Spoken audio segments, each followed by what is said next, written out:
Namo Vishnupadaya Radhikaya Priyatmane Shri Srimad Bhaktivedanta Narayana Namne Shri Krishna Lila Katane Sudakshana Abdhari Madhuri Gunashayuktam Paramparanyam Purusham Mahantam Narayanam Tam Shirasa Namami Tridandina Bhakta Shiro Manincha Shri Krishna Padabda Dhritaya Karidi Chaitanya Lila Amrita Sara Saram Narayanam Tam Satatam Prapade Tavavasmi Nadivami Tvavina Iti Vinayaraditvam Nayamam Charanam Tikam Jai Mahagranta Jai Vadarman Bhakti Vinod Thakur Ki Jai Sapta Goswami Srila Bhakti Vinod Thakur Ki Jai Radhe Radhe.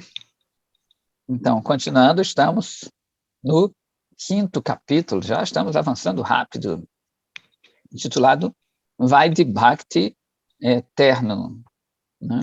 Eterna, na verdade, é Bhakti. Então, todo mundo se lembra Vaidhi Bhakti, né? Aquela Bhakti, ainda não é Bhakti, mas tudo bem, a gente pode chamar de Bhakti, que ela é movida por um certo temor, por um certo sentido de obrigatoriedade, né? Não é aquela coisa espontânea ainda, né? Pode virar, mas é mais movido por um sentido de dever e também temor, né? De não fazer a coisa certa, então você tem que fazer. Só para ter dar uma pequena recapitulada. Então, o filho,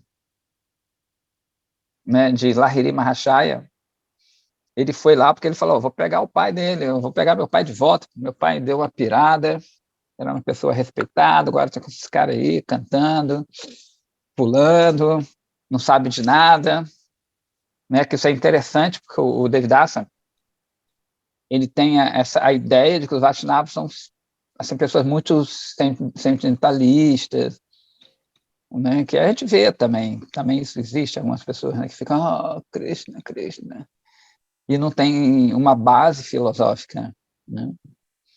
Por isso que é interessante que o guru do meu guru, né, o Param Gurudeva, Bhakti Prananda Keshava Goswami Maharaj, você vê que ele dá o título de Bhaktivedanta para todos os sannyasis, todos os sannyasis. Que eu saiba, é o único que faz isso, porque ele reforça essa ligação, né, de Bhakti com Vedas.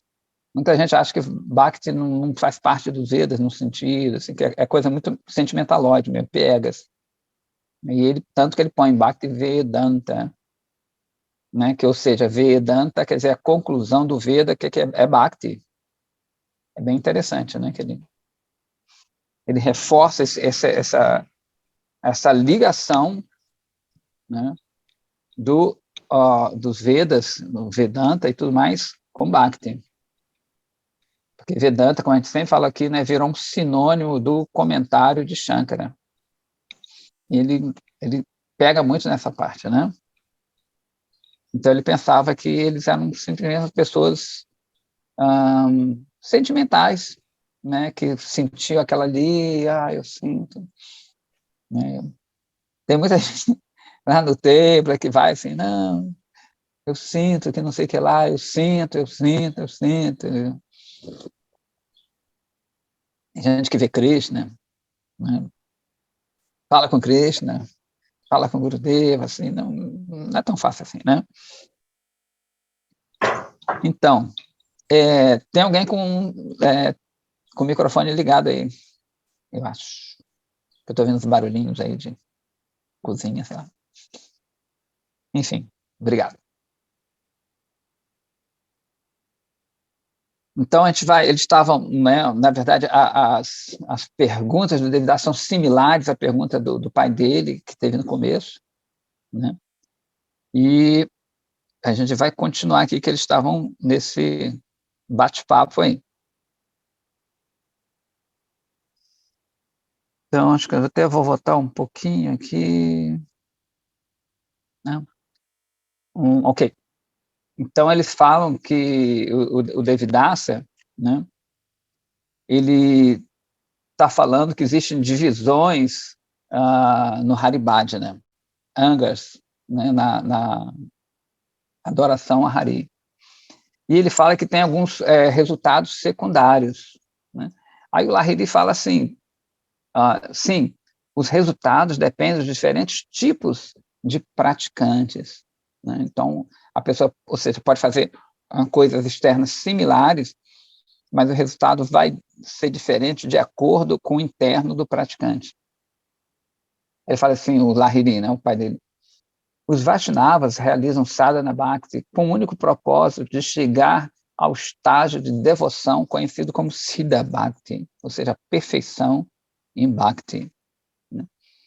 Quando os não Vaishnavas, né, realizam essas mesmas divisões, os Angas de Bhakti, são 64, tá, no Bhakti Rasamrita Sindhu, eles têm dois motivos principais, né, que é o desfrute material e o desejo por liberação. Externamente, não existe uma diferença aparente entre as práticas dos Vaishnavas e daqueles que não são. Mas existe uma diferença fundamental na motivação, né, no desejo, no resultado. Por isso que a gente sempre fala aqui que o pulo do gato, né? Saber o que leva a pessoa àquilo, qual é o objetivo da pessoa. Tem uma história, teve uma vez que eu vi um guru da Índia aqui, né, que é bem essa coisa muito emotiva e tudo. Ele não é Vaishnava. E até um devoto, né, falou, pô, não, mas é Vaishnava. Que esse guru diz que viu Krishna e tem uma relação com Krishna, mas que eu saiba não tem guru e assim por diante. E era aquela coisa mesmo de abraçar, chorar, né, que isso existe no Vaishnavismo, né? Mas não dessa forma piegas, né, meio imaginária. E esse o rapaz estava até se confundiu, falando, achou que essa pessoa era Vaishnava. Mas se a gente analisa a meta daquilo tudo, não é a mesma meta do Vaishnavismo, né? Então, o pulo do gato é justamente isso, saber qual é a meta da pessoa, o que a pessoa quer com aquilo ali, como ele fala, qual é o motivo que a pessoa está fazendo aquilo ali. Né? Que pode ser até, a pessoa pode aparecer até mais fervorosa do que um Vaishnava. Às vezes o Vaishnava parece ser um pouco seco, né? Quando ele fala, negócio do karma, que é seu karma, que não pode mudar isso, pererel, pepepel, não sei se... Né? Então pode parecer até, pô, o cara é meio insensível às coisas humanas.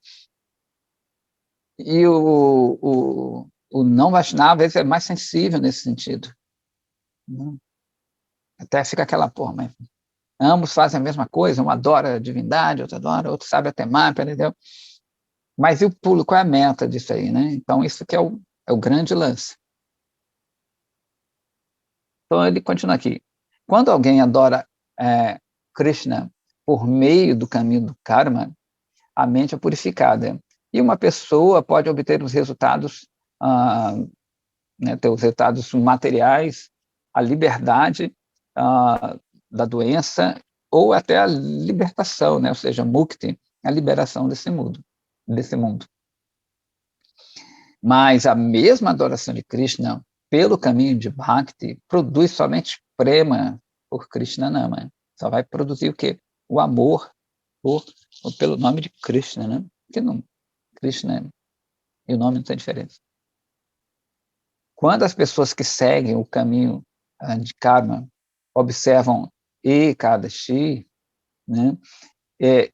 Isso erradica, até a gente falou isso, erradica todos os seus pecados. Enquanto quantos bhaktas fazem Ekadashi, né, isso aumenta a bhakti por Hari. Aí ele fala assim, olha só a diferença que existe nisso tudo. Né? É até interessante aqui que em outra escola, antigamente, né, a gente começava a falar, o cara é um karmi, meio como se fosse uma coisa muito negativa, que realmente não é legal.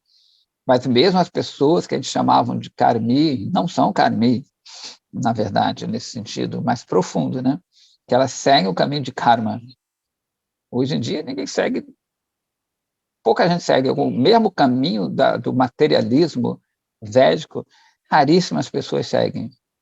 Muito, muito raro, né? que a gente tinha a ideia de que, o chamado de Karmi, né? A pessoa chama de Karmi. Era a pessoa que queria fazer qualquer coisa, mas o Karmi mesmo, ele tem preceitos, né? Ele tem regras. Eu me lembro que eu fui na Índia, aí fui numa fábrica de incenso, que a gente estava fazendo uma importaçãozinha. Então tinha um rapaz novo, cara bem super educado, tudo, que era rico já pra caramba. Eu falei, caramba, esse cara é um Karmi mesmo. Porque ele falava assim, não, a minha fábrica aqui, no dia que eu cheguei, ele estava fazendo yoga com os funcionários. E ele falou, não, aqui é uma família, né? Eu gosto de dinheiro, paredel, mas eu quero que as pessoas também fiquem bem, né? Que se sintam bem. E ele ajudava as pessoas, né? Então ele tinha essa ideia de karma, que na próxima vida ele poderia vir melhor. Então ele não fazia coisas erradas, assim, né? Bem interessante. Então, mesmo até falar de repente com uma pessoa assim, meio destrambelhada, um cara meio. É um elogio. Enfim, aí continuando aqui. A diferença entre o sadhana executado como aspecto de karma, né? Um aspecto de karma, e o sadhana realizado como um aspecto de bhakti é nítido. Porém, é muito sutil e somente aqueles que têm misericórdia de Bhagavan podem conhecer isso. Os bhaktas obtêm o resultado principal, enquanto os outros eles caem nos resultados secundários, que podem ser divididos grosseiramente em duas categorias, bhukti e mukti, ou seja, o desfrute e a liberação, né? Então, de novo, né, você pode estar fazendo a mesma coisa, adorando, fazendo aquilo tudo, mas quer o resultado material, como a gente vê muito, isso é muito comum, e é o que enche, né, os templos, as igrejas, o que vai entrar isso, né? Você está em uma fase ruim, você quer o que como ele fala assim, é dividido amplamente, grosseiramente nesses dois, né? O desfrute material, que não necessariamente é uma coisa grosseira, né? A gente já falou aqui que também essas pessoas em geral têm uma ideia de céu, de um paraíso, é muito comum, né? Você fazer todas aquelas práticas para ir para esse paraíso. Ou seja, você não está querendo satisfazer Deus, né? A divindade, Krishna.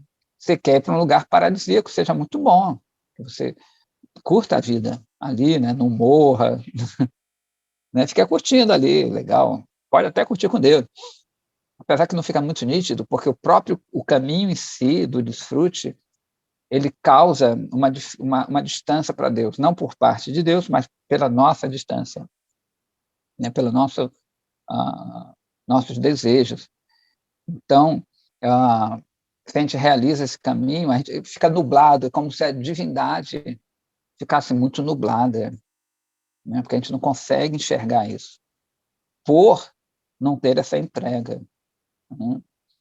Então, você não... Essa metodologia já causa essa nuvem, essa neblina nos olhos, né? E do mesma forma outra, né? Que é aquele pessoa que quer sumir. Ontem mesmo falei com uma pessoa e ela falou, eu queria sumir, né? Pessoas está sofrendo, né? Está triste, pererel, e ela quer sumir, ela quer desaparecer. Até falei para ela, assim, você quer dormir e não acordar mais, né? Ela falou, isso aí. Que é uma característica de mukti, né? É bem interessante. Meu Gurudev sempre falava que mukti, a base de mukti é parar de sofrer. Um quer curtir mesmo, né? O karmi, ele quer usufruir ainda do mundo imaginário, que está misturado matéria e espírito, né? Inclusive até outro parente, eu estava falando com uma pessoa assim católica e a gente estava conversando na boa, né? Eu falei, para vocês não tem muita diferença entre matéria e espírito. Ela falou assim, para a gente é meio tudo misturado, né? Eu falei, aqui a nossa diferença é muito nítida entre matéria e espírito, né? Que é Sankhya.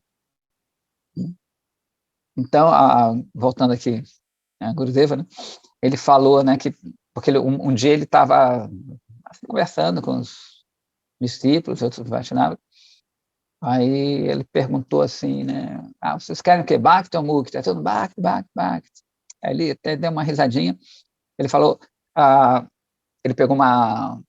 Aliás, não pegou, ele viu que era uma agulha grande assim que tem para fazer. Na Índia tem umas agulhas enormes para fazer guirlanda, que em vez de você vai enfiando, às vezes, pétalas e pétalas, ou pétalas, né, flores, de uma vez só é mais prático.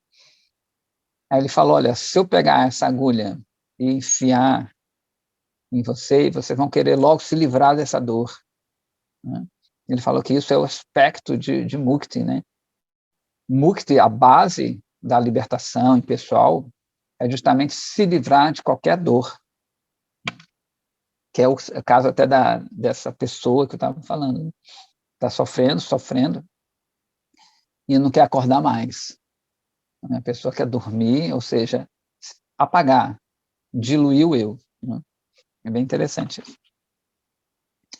Então, ele falou isso, né? Aí o Devidasa, ele fala assim, então, por que os Shastras, depois que o Lahiri falou tudo aquilo, exaltam as virtudes dos resultados secundários? Né? E ele fala assim, olha, tem dois tipos de pessoas nesse mundo. Aqueles que são espiritualmente despertos, né, conscientes, e aqueles que não são. Então, os Shastras louvam os secundários resultados para o benefício daqueles que são espiritualmente inconscientes e que não realizam nenhuma atividade piedosa, a menos que eles possam visualizar um resultado vindouro. Né? E o que devemos falar para essa pessoa que nós vem... Eu não entendi, desculpa, Mani Manjari sumiu, eu não entendi muito bem essa pergunta. E que está em Mukti, né? Manda cantar Hare Krishna. Não, essas pessoas, ele vai até explicar aqui legalzinho, que não adianta, tem pessoas que não vão mudar nessa vida. Né? Na verdade, a gente tem que repetir e falar o que nossos mestres falam, mas sem esperar resultado, e não tem uma fórmula mágica assim, né? Para essa pessoa fala isso, para essa pessoa fala aquilo. Depende de muitos fatores, né?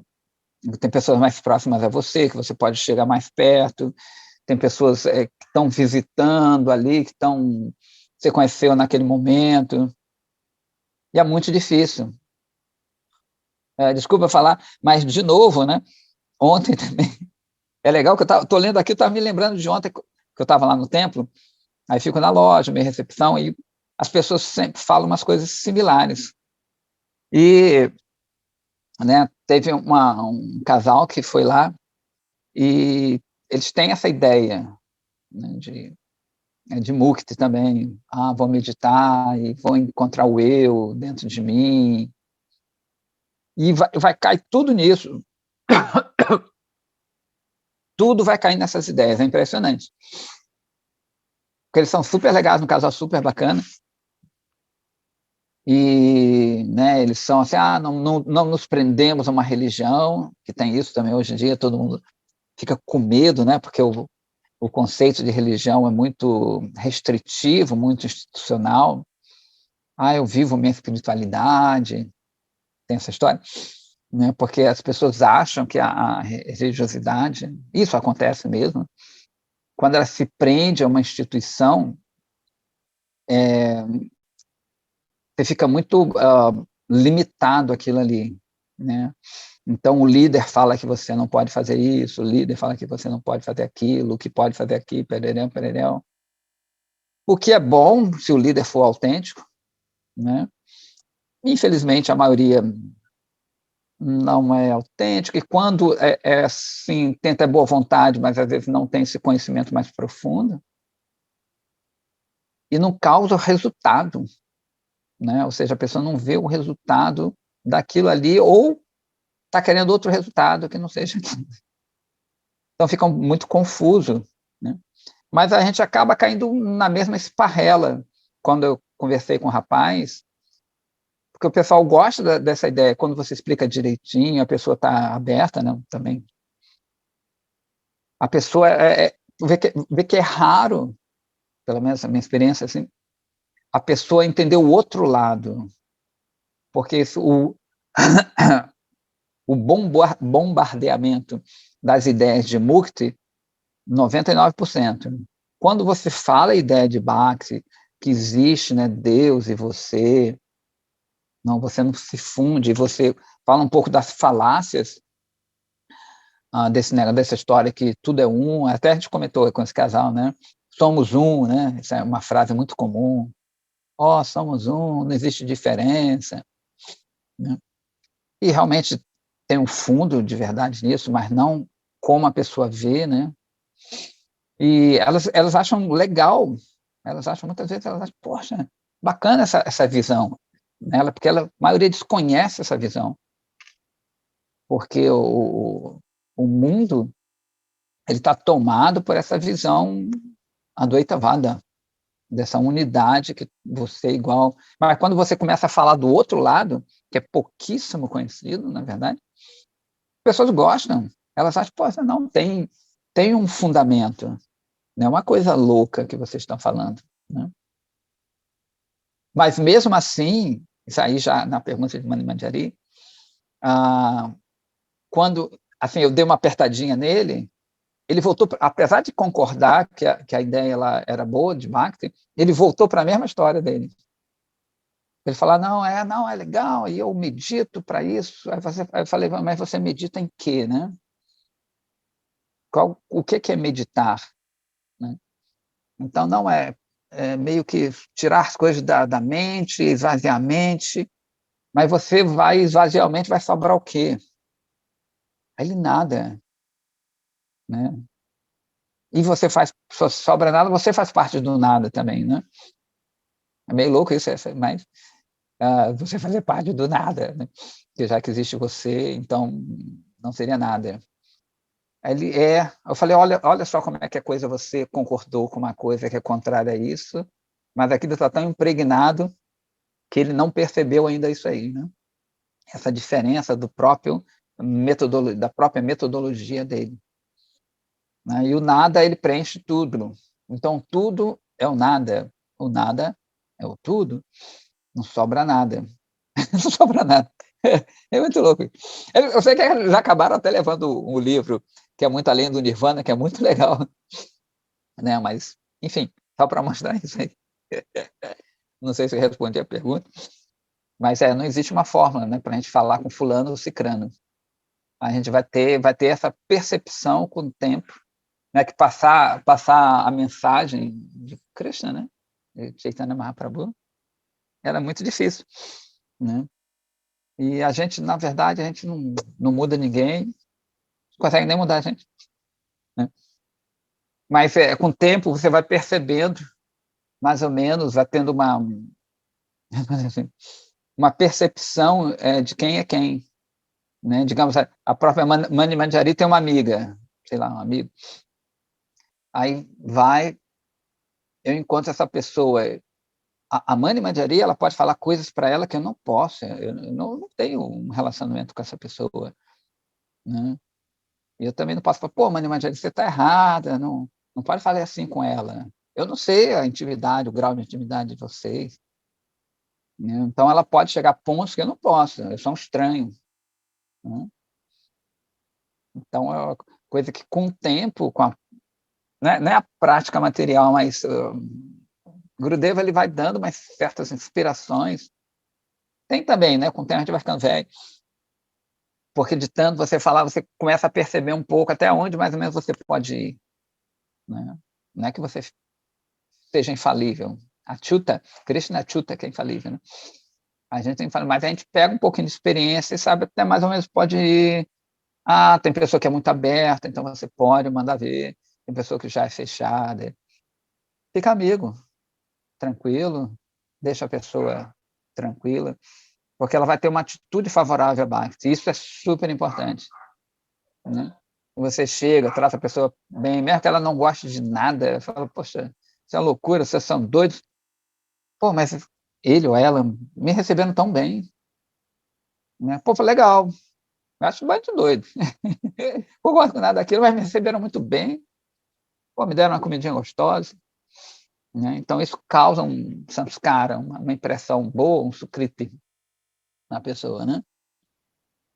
Isso, às vezes, vale mais do que jogar um bocado de filosofia. Né? Pô, o cara tentou me lavar aqui, ó. Quer me convencer. Teve uma pessoa também lá que frequenta lá o templo. Ela, não, pô, o cara quer me convencer, eu não quero virar devoto. Eu gosto e tudo ajuda, mas não quero. Para isso aí, quer, não quer, tranquilo. Né? Ou seja, acaba essa pessoa ficando sua amiga e ela vai sempre no templo, ajuda de várias formas, honra praçada. Pô, tá bom demais, bom demais. Enfim, voltando aqui sobre os resultados secundários e primários, né? Ele fala aqui, né, que existem dois tipos de pessoas, e ele continua, os shastras, as escrituras, louvam os resultados secundários para o benefício das pessoas que buscam esse resultado, né? Contudo, essas mesmas escrituras não pretendem que tais pessoas permaneçam aí para sempre, nos resultados secundários para sempre. Né? Então, a atração ou a esses resultados devem induzir as pessoas a fazer atividades virtuosas que vão acelerar o seu contato com os sadhus. A gente falou isso, né? Ou seja, mesmo que você procure esses resultados que não são os ideais, isso te liga mais àquilo ali. Né? Então, tem muita gente que fala assim, eu encontrei Bhakti por causa de um chá que eu tomei, que eu vi que eles... Eu já vi isso. Eu falei, não é aquilo, né, que leva você, não é o yoga que leva você. Né? Como você está num meio em que Bhakti penetra talvez mais um pouco, né? Porque Bhakti, de novo, isso é uma sutileza, ele é swatantra. Bhakti é independente. Bhaktivinoda Thakur diz que Bhakti é como uma moça livre e ela se entrega a quem quiser. Né? Ninguém conquista Bhakti.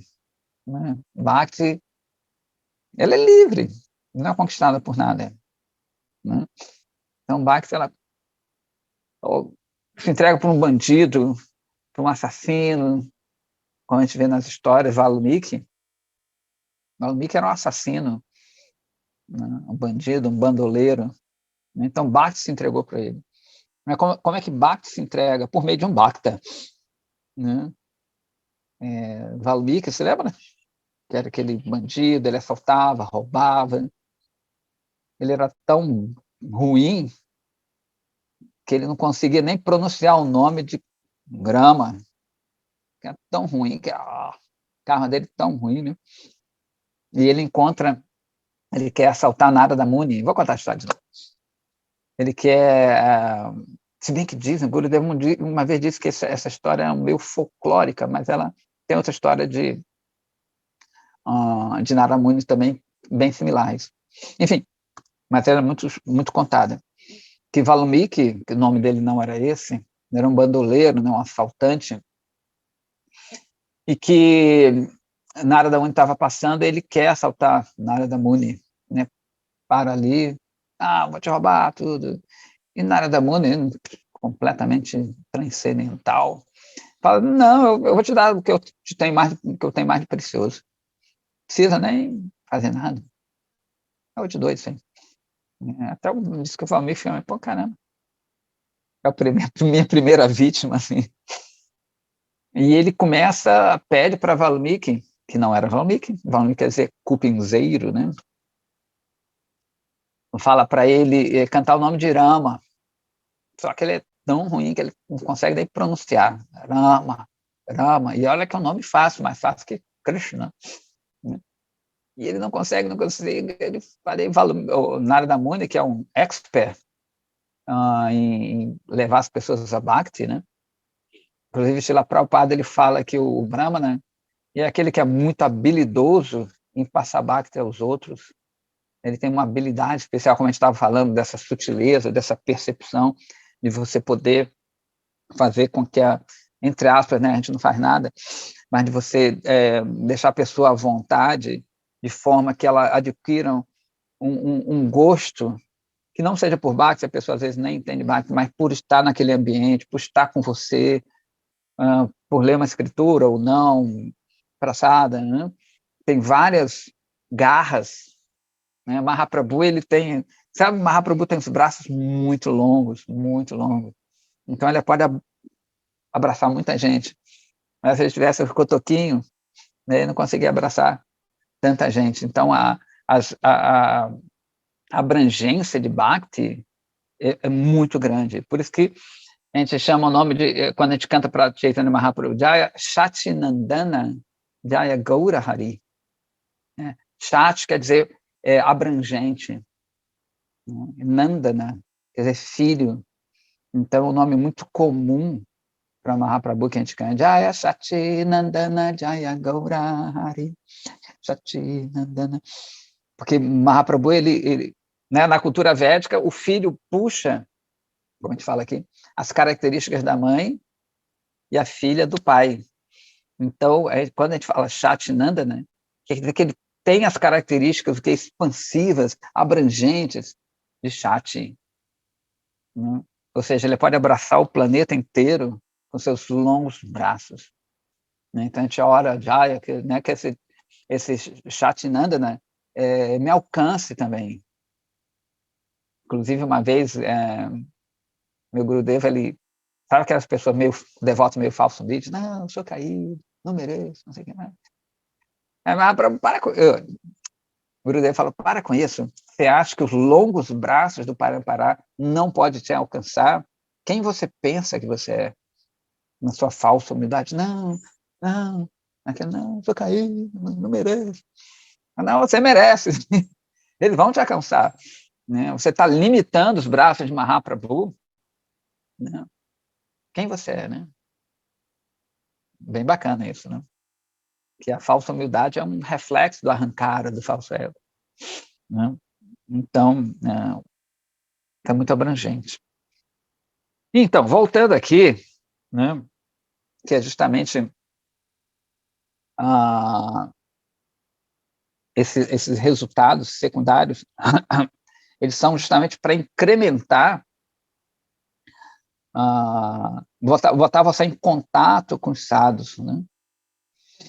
Como o Narada Muni fez com Valmiki, que ele não conseguia cantar, e ele fala, então você canta Mara. Mara quer dizer morte também, Mara, né? Pagar o negocinho. Ele falou, Mara eu sei, porque eu mato todo mundo, né? E ele fica Mara, Mara, Mara, Mara, Mara, Mara, Mara, Mara, Mara, Mara, Mara, Mara, Mara, né? E o resto da história, acho que vocês conhecem, ele tem um cupinzeiro nasce que ele fica tão absorto, e mais tarde ele escreve o Ramayana, o belíssimo Ramayana. Então, né, esses sadhus que possuem Bhakti, eles são extremamente habilidosos em dar Bhakti, mesmo para a pessoa que não saiba. Hoje eu estou bem prolixo. Ai.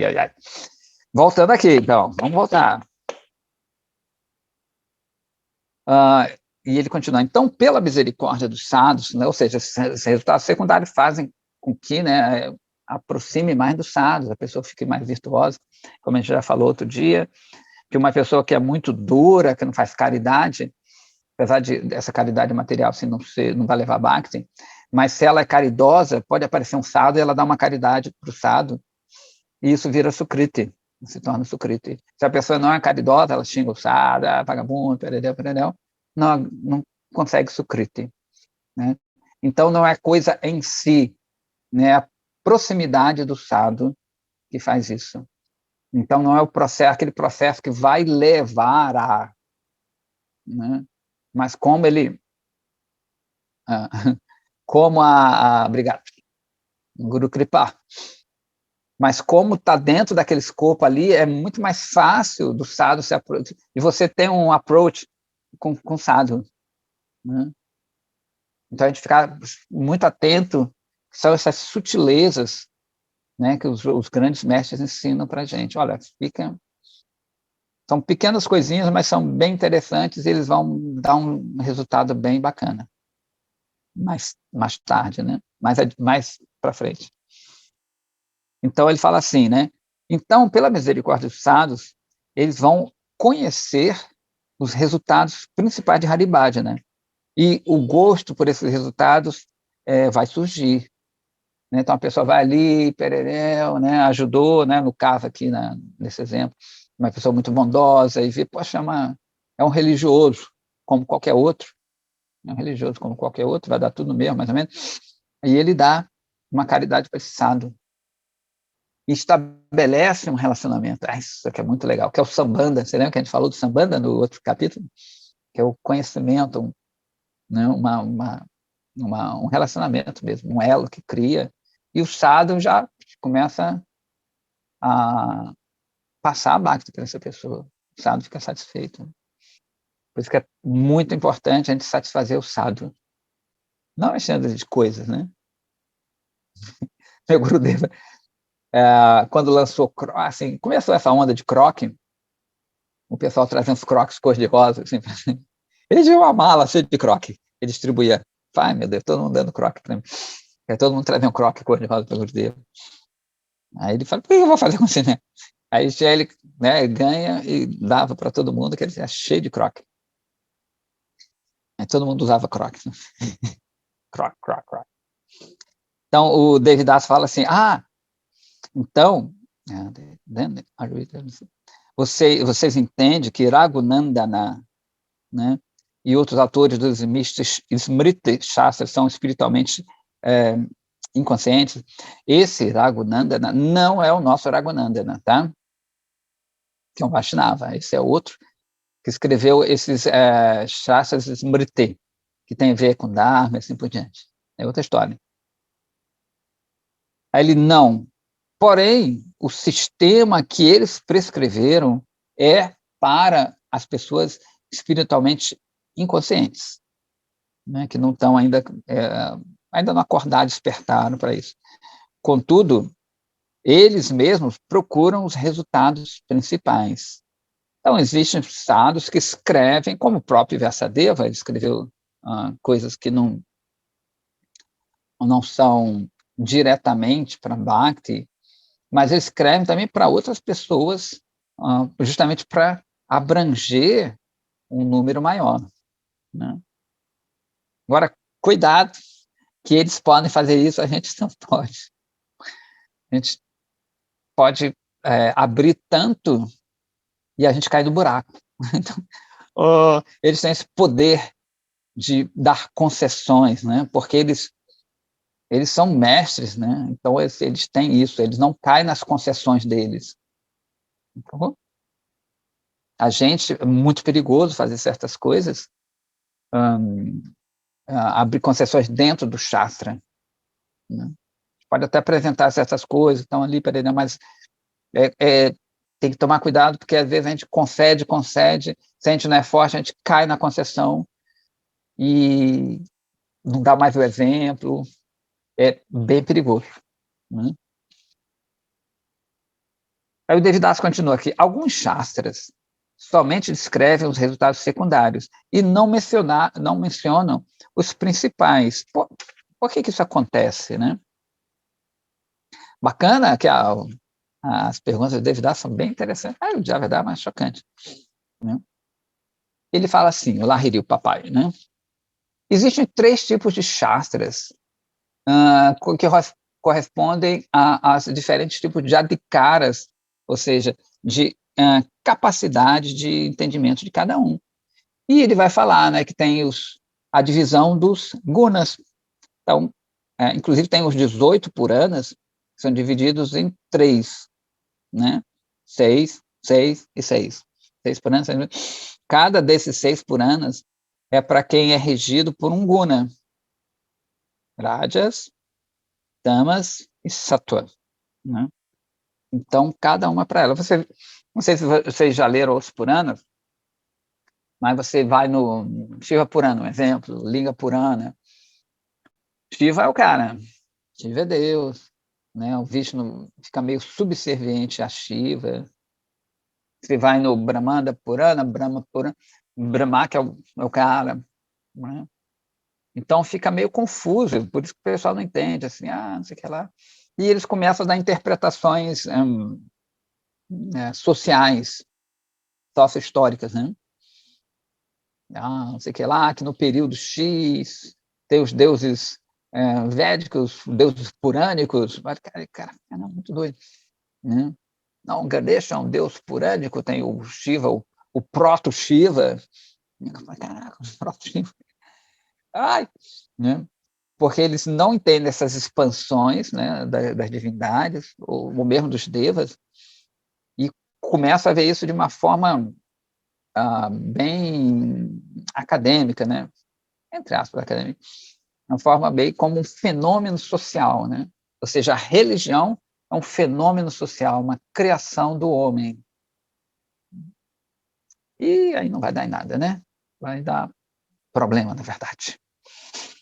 Porque precisa do guru para dar esse pulo de gato de novo, né? Para desfiar aquele Shastra, que é muito complexo. Quem não tem um mestre vai pirar. Às vezes você lê um livro, fala uma coisa, fala outra, você fica confuso, caramba, porra. Cai naquela, cada um tem uma verdade, e se é verdade para mim, é uma verdade universal, né, que é o relativismo pós-modernista, né, com uma característica muito da nossa época, que não existe uma verdade absoluta, apesar de que isso já é uma verdade absoluta, quando afirmo não existe uma verdade absoluta, isso já é uma verdade absoluta. Ai, meu Deus. Né? Aí cada um tem sua verdade, eles têm essa né, concepção, né, que a verdade é aquilo que você acredita. Ou seja, eu crio a verdade. Eu sou a divindade. É muito legal isso. A gente vai ver que os processos eles acabam girando, girando e caindo muito, como a gente falou, nos 99% de Advaita Vada, que você é a própria divindade. Né? Então, de formas diferentes, essa concepção ela é a praga da época. Né? Você vai ver roda-roda mesmo com a capa de Bhakti, gira que você é divindade, gira que você é divindade, no última análise. Essa coisa mesmo, né, que a gente acabou de falar. Porque se eu crio a minha verdade, e essa verdade, para mim, ela é a verdade absoluta, eu sou a própria divindade. O problema é que tem várias divindades também. E as verdades absolutas, elas se conflitam. Né? Então, é um rolo do caramba. Não vai dar em nada. Literalmente nada. Mas nada não existe, porque nada é tudo. Enfim. E ele fala que existem essas três divisões para esses três tipos de pessoas. Né? Então, David acha assim, se esse é o caso, como é que uma pessoa pode saber qual diretrizes dos Shastras ela tem fé? Né? E como é que aqueles que são menos elegíveis alcançam um destino mais elevado? Como é que isso pode acontecer? Aí papai, Lahiri, né, começa a falar assim, os seres humanos têm diferentes naturezas e fés de acordo, né, que estão, com seus níveis de adhikara, ou seja, de capacidade, né? As pessoas que são impelidas pela ignorância, por tamas, têm uma fé natural nos shastras tamásicos. Sacou? Então, dependendo da preponderância desses gunas, a pessoa vai se inclinar para aquilo ali. Bom, então, ela vai gostar daquilo ali, ela vai achar aquilo ali o máximo mesmo. Né? Tem gente que gosta de fazer umas coisas que não são muito legais, né? Matar bicho, oferecer bicho, né? Em geral, essas pessoas são tamásicas, elas até fica meio difícil, porque às vezes são pessoas boas, né? No nosso conceito, as pessoas que têm umas práticas religiosas que não são muito legais, às vezes são pessoas legais. E fica aquilo, a gente não entende, fala, poxa, mas pessoa assim, mas ela ajuda os outros, ela faz isso, né? E às vezes a pessoa que é vegetariana era uma pessoa ruim, né? Isso é justamente a ignorância do Shastra, porque você pode ser bom para uns e ruim para outros, né? O que é melhor? Você ser bons para os animais e ruim para os seres humanos, ou bom para os humanos e ruim para os animais, né? Eles não veem esse peso. Ah, fulano super vegetariano, veredel, mas maltrata a mãe, o filho, sei lá o que é. Não é que esteja certo, não. Mas ele tem uma parcela que é legal, e a outra parcela não é. Porque justamente os gunas, eles não são absolutos, os gunas variam, né? Então, isso acontece. Então, a gente tem que pesar também isso aí. Não é que você vai falar, tem que ser isso, mas não pode ser isso, porque você está vendo, a gente está vendo diferença também entre humanos e animais, entre árvores e outras coisas. Uhum. Então, é legal, e incentiva o lado legal dessa pessoa, né? Que às vezes não tem outra coisa, né? Enfim, vamos lá. Então, tem diferença. As pessoas, ele vai começar a falar tudo isso, né? Cada um vai ter uma inclinação de acordo com a predominância dos gunas. Ele vai ter predileção por um tipo de shastra.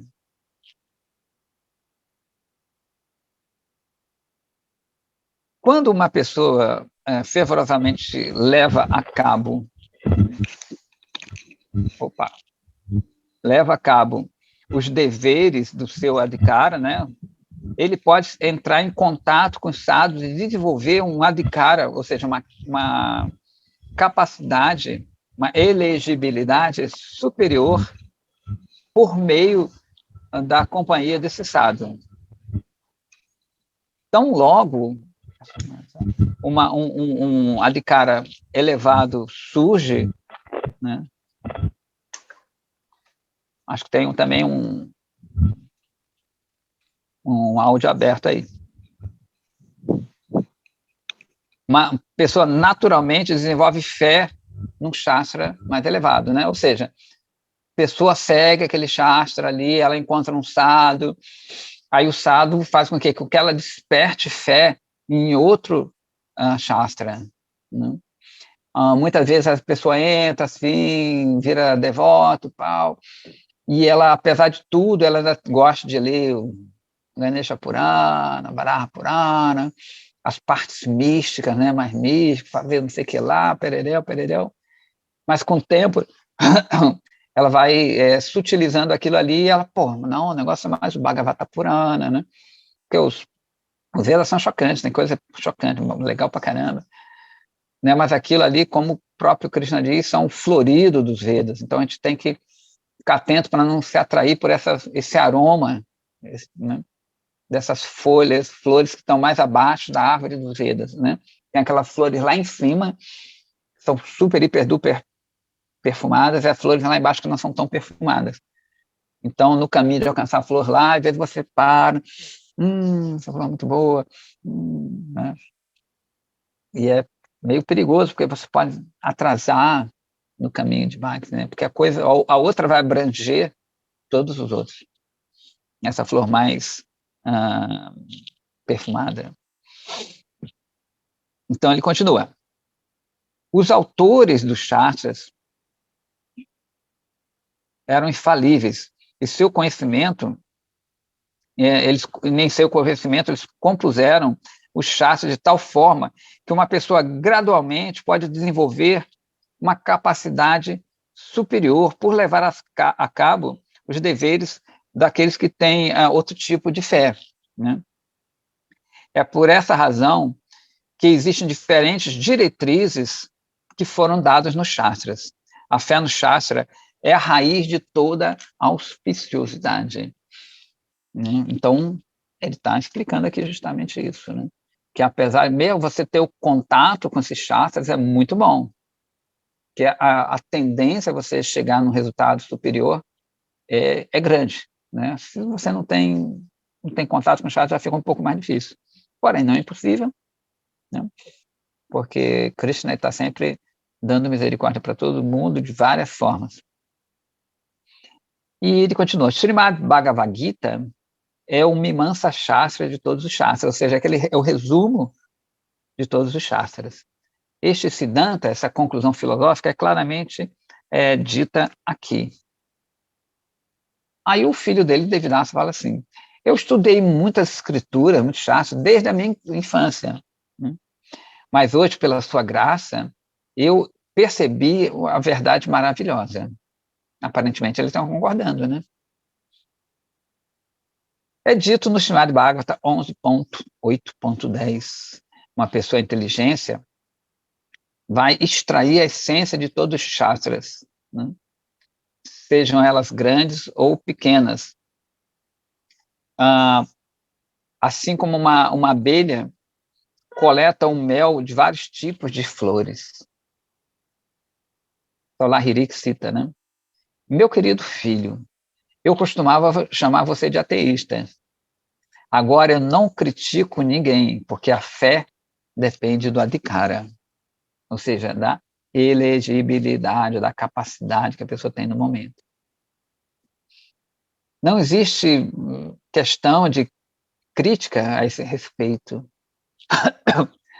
Todos estão trabalhando de acordo com seu adhikara. E eles vão gradualmente avançar quando o tempo for propício.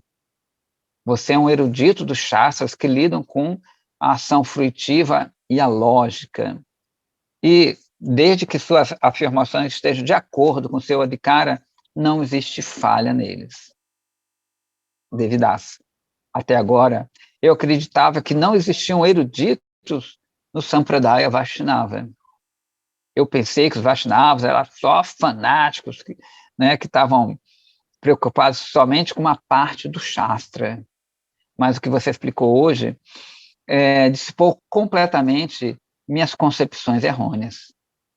Agora eu tenho fé que alguns Vaishnavas realmente entenderam a essência dos Shastras. Você está estudando o Shastra com alguma pessoa nesses dias, alguma grande alma? Ele acaba com essa pergunta, né? Então é legal que justamente o Devidasa, né, já muda um pouco a ideia dos Vaishnavas. Beleza? É o que a gente falou no começo. Lahiri, meu filho, você agora pode me chamar de um Vaishnava fanático, ou qualquer coisa que você queira. Meu Gurudeva realiza bhajana no Kutira, numa cabaninha perto aqui da minha. Ele me instruiu na conclusão essencial de todos os Shastras. E eu expressei a mesma coisa para você, ou seja, eu falei a mesma coisa que ele, né? Não estou inventando nada. Se você deseja receber instruções aos seus pés de lótus, do meu guru, você pode inquiri-lo num sentimento devocional. Vem comigo que eu vou te apresentar ele. Né? Isso aqui tem um verso da Gita que fala também isso. Né? Lahiri Mahasaya, então, pegou o seu filho e foi até o corteira de quem? Se lembra? Do guru dele, que se chama Vaishnava Dasa, né? Agora ele se refere muitas vezes como Babaji, Paramahansa, e assim por diante. Ele, então, deixou Devidasa com Babaji Maharaja e retornou ao seu corteira, à sua cabaninha, para cantar Harinama. Aí Vaishnava Dasa. Meu querido filho, qual é a extensão da sua educação? Né? Até onde você estudou? O Devidasa fala, eu estudei até Muktipada e Siddhanta Kusumandali no Nyaya Shastra, que são ramificações do Nyaya Shastra. E todos os livros de Smriti, do Smriti Shastra, falamos sobre Dharma também. Né? Então, o Vaishnava Dasa fala assim, você foi muito diligente no seu estudo do Shastra, Me dá uma amostra do que você aprendeu. Aí o Devidasa fala, tenta dukkha nivriti eva muktihi. A cessação de todas as misérias materiais é conhecida como mukti. Você lembra que a gente falou? Será que ele entendeu? Ele concordou. Você lembra que eu falei da loja do casal? Eles concordaram. Né? Uma pessoa deve se esforçar para obter mukti, que é definido nas afirmações do Sankhya Darshana. Né? Então, tem 6 darshanas, 5, 6, dos Vedas, e um deles é Sankhya, que é essa capacidade, esse estudo analítico de matéria e espírito. Né? Então, eu estou procurando pela libertação por meio da aderência fervorosa aos meus deveres prescritos, conhecidos como Swadharma. Tudo bem, né? Vaishnava Dasa. Sim, como eu, depois que eu estudei todos esses livros, eu também aspirava por Mukti. Ou seja, o Devidasa, ele entendeu mais ou menos, mas não entendeu bem.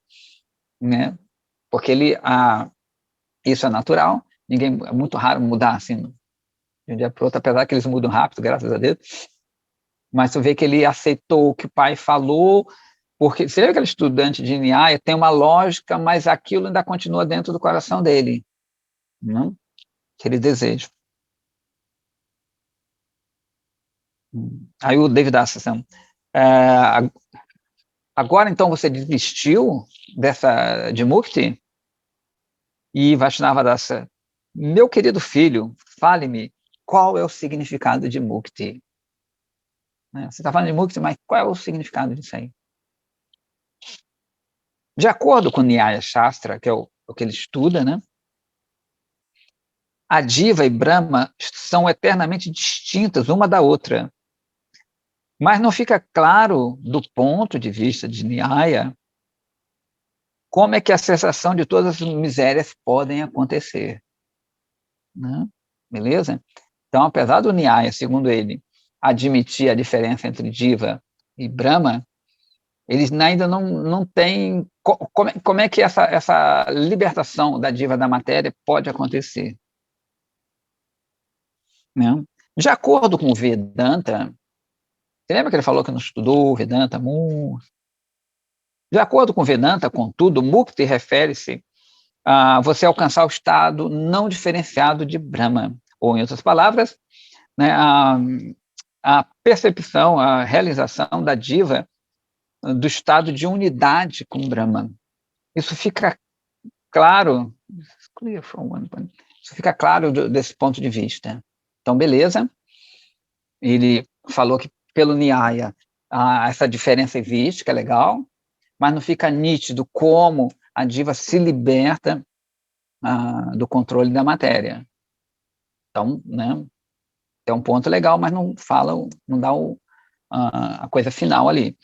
E ele fala do Vedanta, que fica nítido que a Mukti é o que? Você se tornar uno, na verdade, você já é uno, né, para ele, você não se torna uno, você já é uno com a divindade, com Brahma. Beleza? Vaishnava Dasa vai falar assim, meu querido filho, eu estudei o comentário de Shankara ao Vedanta durante 15 anos, e eu permaneci como sannyasa por muitos anos também. Eu me esforcei muito para alcançar Mukti. Gastei muito tempo da minha vida meditando profundamente sobre o que o Shankara, chamado Shankaracharya, considerava ser os 4 afirmações principais do Shruti, dos Vedas. Ele vai chamar de Chatru Mahavakyas. São várias afirmações que Shankara pega, né? Aham Brahmasmi, Tattvam Masi. Por fim, eu entendi que o sistema religioso que Shankara adotou é uma invenção. Aí eu desisti de tudo isso. Né? Abandonei toda essa história. Declaração 732, beleza. né? Se lembra da história dele, né? E o Devidasa fala assim: por que você considerou isso como sendo uma filosofia recente e antagonista, né? Então, você lembra que a gente falou que o Shankara, né, Sripad Shankaracharya, que é o próprio Shiva, ele tem essa função e ele pega afirmações dos Shastras, dos Vedas, e ele bate em cima daquilo ali, bate em cima dessas 4 afirmações, né?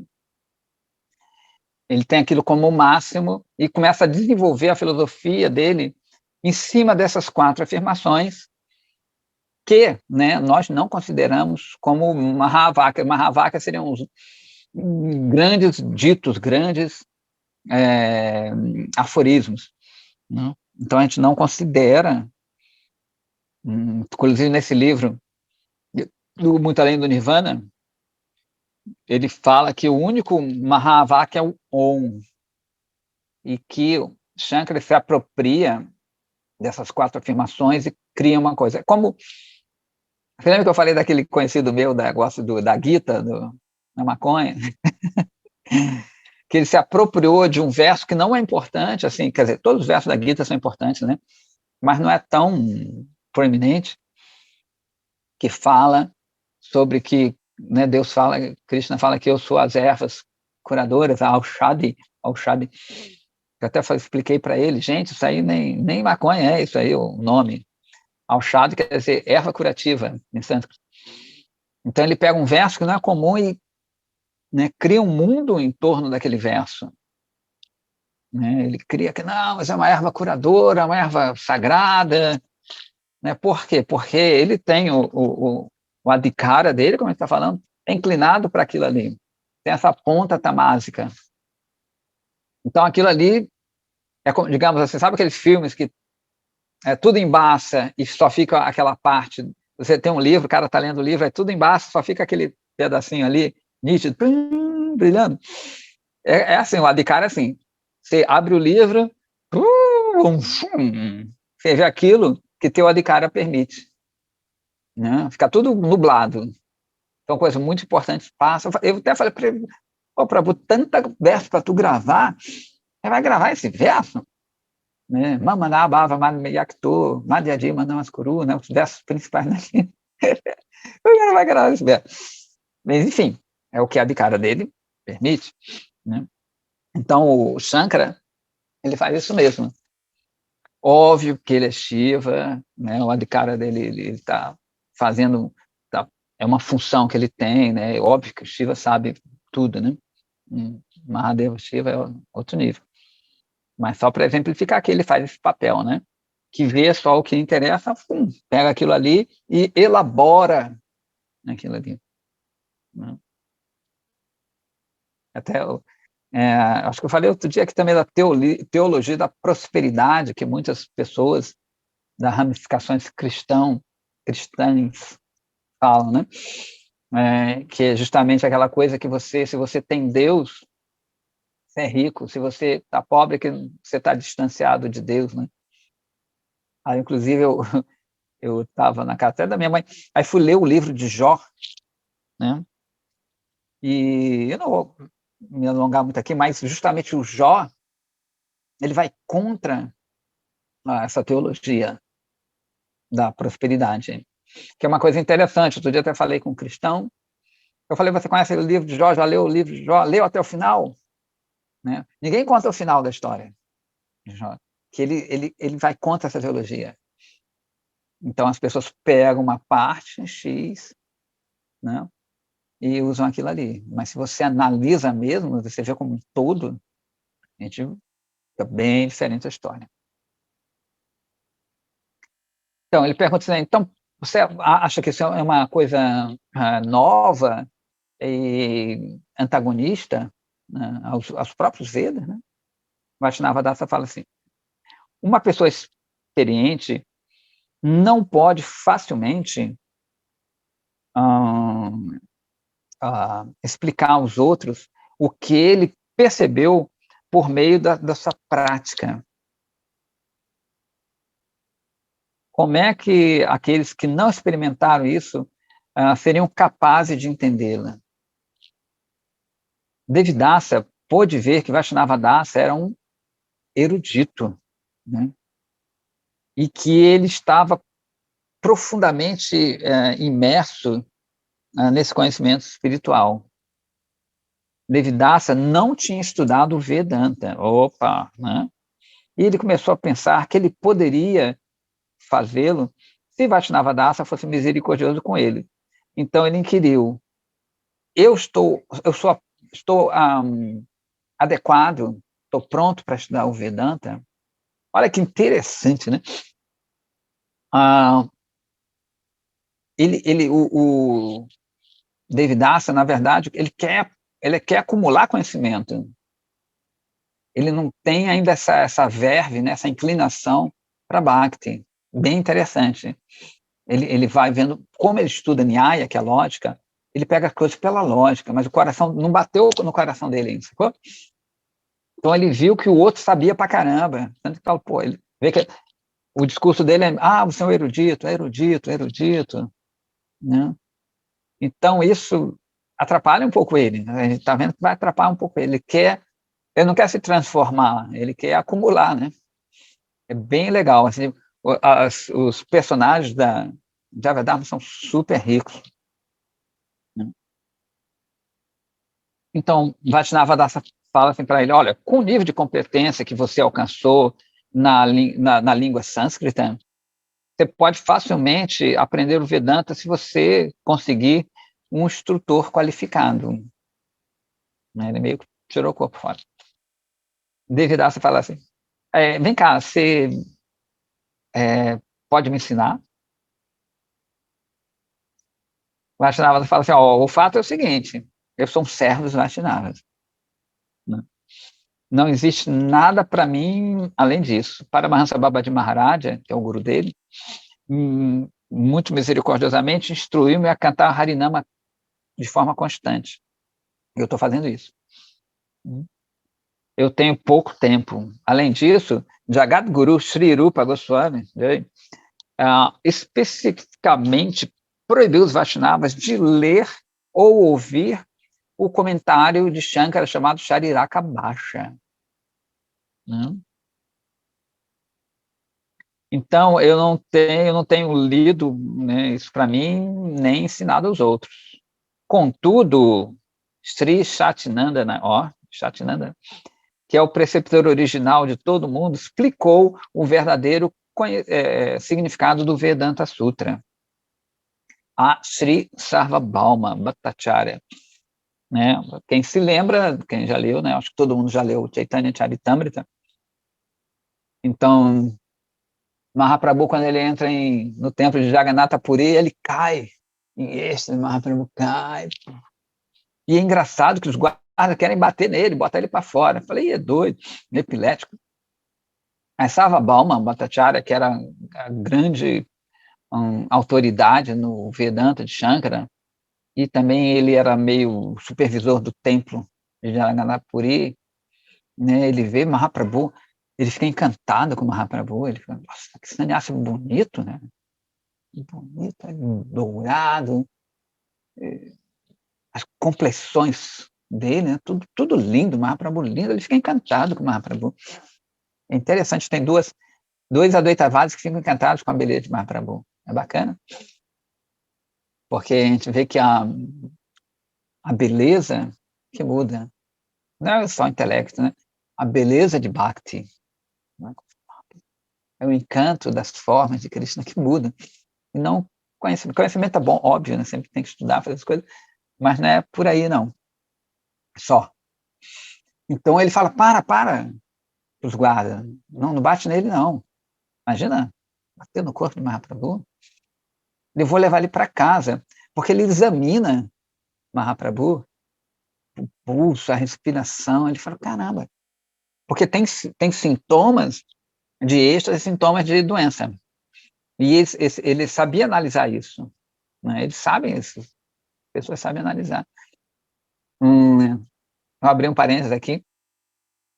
Srila Prabhupada, quando ele estava na cama, já prestes a entrar em Samadhi, O Gurudeva, ele explica que ele começa na cama, ele começa a fazer uns movimentos. E as pessoas falam, o que está acontecendo com o Srila Prabhupada? O Gurudeva fala assim, ele está dançando com Krishna. Ele observa os sintomas de êxtase naquela hora, na cama. Quem já viu o vídeo do Srila Prabhupada, ele está bem magro, né? Só que ele começa fazendo movimentos. O meu Gurudeva fala assim, ele está dançando com Krishna. Então ele sabe, ele fala assim, não é doença, ele está dançando com Krishna. Então esses seres, eles sabem o que está acontecendo, né? E o Sarvabhauma, ele fala, poxa, esse sannyasi não é comum. Ele é muito jovem ainda, não tem muita experiência, mas ele é muito bonito. Vai levar ele para casa. Leva ele para casa. Aí Gopinath Acharya, eles chamam os seguidores de Mahaprabhu e eles começam a cantar, né? Bem pertinho do ouvido de Mahaprabhu, e Mahaprabhu desperta. Oh, Krishna, Krishna. Sarvabhauma fica maravilhado. Mas ainda tinha um pouquinho desse resquício, né? Falou, poxa, eu sei que você é uma boa pessoa, mas você ainda é muito inexperiente, muito jovem, um sannyasi muito jovem, não tem ainda assim, experiência, não estuda o Vedanta, eu vou te ensinar o Vedanta. Mahaprabhu, beleza, tranquilão. E ele fica 7 dias dando comentário de Shankara para Mahaprabhu. Mahaprabhu não abre a boca. E depois desse dia ele falou, caramba, é que nem quando a gente fala para as pessoas, ninguém pergunta lá, pô, entendeu tudo, ele não entendeu nada. Estava bom da mesma forma. Eu acho que, vem cá, você entendeu tudo, não entendeu nada? Eu fiquei assim, você não falou nada? Mahaprabhu, muito educadamente, né? Sarvabhauma era superior a ele, entre aspas, né? Era mais velho, e assim por diante. Mahaprabhu, de forma muito educada, seguindo todo Vaishnava Sadacharya, a etiqueta, ele fala, olha, é muito legal, mas está errado isso aí. Fica assim, como assim? É só um erudito do Veda, eu sou autoridade aqui. Muito bonito, mas a explicação está errada. Aí ele começa a explicar versos de várias formas diferentes, Sarvabhauma fica boquiaberto, atônito, depois de tudo, vai para casa e fica com aquilo na cabeça. Saraswati aparece para ele em sonho e fala, você não sabe nada não, procura Mahaprabhu, é o próprio Bhagavan. Aí no outro dia, ele desperta, vai correndo, nem pratica as abluções, aquelas coisas. Aliás, desculpa, ele quando desperta, Mahaprabhu chega bem cedo na casa dele e dá praçada para ele. E ele, não seguindo a etiqueta dos Goswamis de casta, ele aceita a praçada e honra na hora. Daí ele, essa coisa que a gente canta, esse canto que a gente faz antes de uma praçada, né? Mahaprasada Govinde Namo Brahmanya Vaishnave Sapapunya Vatanrajam Vishwasto Navajayate Sharirá Viral, já é Bhaktivinoda Thakur que fala. Então, mas essas primeiras, ele que fala, eles citam esse verso e dão praçada, né? Por isso que a gente recita esse verso também. É bem interessante. Ou seja, ele quebra aquela regra em prol do amor. Uhum. Em prol do amor. E hoje eu estou extensa. Uma vez, eu me lembro da história de Srila Prabhupada também.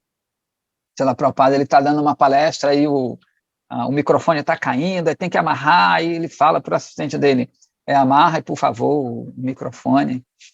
Pô, Srila Prabhupada, eu não tenho nada aqui para amarrar. Ele pega seu cordão bramânico e amarra. Ele, como é que é? Só que ele segue Srila Prabhupada, ele amarra o cordão bramânico. Porque se aquilo ali ficava difícil para a Prabhupada falar de Krishna para os outros. Ou seja, ele quebrou um protocolo. Meninos e meninas, não façam isso. De novo, são para pessoas muito elevadas, né? Porque ele falou isso, uma pessoa, um Goswami, ia abaixar, isso é um sacrilégio, pegar o cordão bramânico e amarrar, sacrilégio. Quem é essa pessoa, né? Mas ele tem esse poder, ele vê muito mais além, né? O que era melhor? Sacrificar uma regra em prol, né? Desculpa, melhor, sacrificar. Ele está falando para uma multidão, né? Então, para o padre, ele falou: não, isso aí, ele está acima disso, dessas regras. Então, para que eu canto os Gayatri nesse cordão, se esse cordão não me ajuda a falar para essas centenas de pessoas que estão aqui, né? Então, Sarvabhauma mais ou menos fala isso, né? Ele quebra a regra em prol do amor, né? O amor está acima da regra. Jesus também fala isso, né? Eu não venho aqui para destruir as leis de Moisés, né? Eu vim para aumentá-las, né? Fazer com que elas me levem a esse patamar maior. Siddhartha, todos falam isso. Então, essa é a história, uma pequititinha, né, de Sarvabhauma Bhattacharya. Ele acaba virando, óbvio, um Vaishnava e muda essas ideias que ele tem. Então, continua aqui, muitos Vaishnavas, né, eu acho que, deixa eu ver que hora, aqui não dá para ver a hora, tem que virar o... 7h48. Vou só acabar esse parágrafo também, para não ficar muito tarde. Muitos Vaishnavas ainda têm umas cópias manuscritas, desse comentário. Você lembra que a gente falou que é recente, Mahaprabhu foi embora há pouco tempo dessa época. Se você quiser estudar, você faz uma cópia, olha como é que era difícil, não compra na internet, mas é moleza, né? Você faz uma cópia e eu posso ajudá-lo você a entender, né? Você pode pedir por essa cópia na casa de Srimad Kavi Karnapura, na vila de Kanchanapali. Ou seja, Kavi Karnapura, que é o autor da Nanda Vrindavana Champa, que é belíssimo esse livro, docíssimos, os diabéticos não podem ler, extremamente doce, né? Ele estava vivo ainda, olha que maravilha. Aí ele fala que vai ajudar, se ele pegar uma cópia lá na casa de Kavi Karnapura, já vai se dar bem, vai ganhar sucrito para caramba só para entrar na casa de Kavi Karnapura, ele pode ajudar a estudar. Então já são 7h48, 7h50, sei lá o quê. A gente pode terminar por aqui, né? Para não delongar-me. É isso aí. Deixa eu ver aqui. Quem está aqui? Ok. Jai Prabhu, Hare Krishna, bom dia. Hare Krishna, bom dia, tudo de bom para todo mundo. Se alguém tiver alguma pergunta também, pode fazer. Fica tranquilo. Bom dia. Obrigada pela aula. Eu que agradeço, os ouvidos atentos.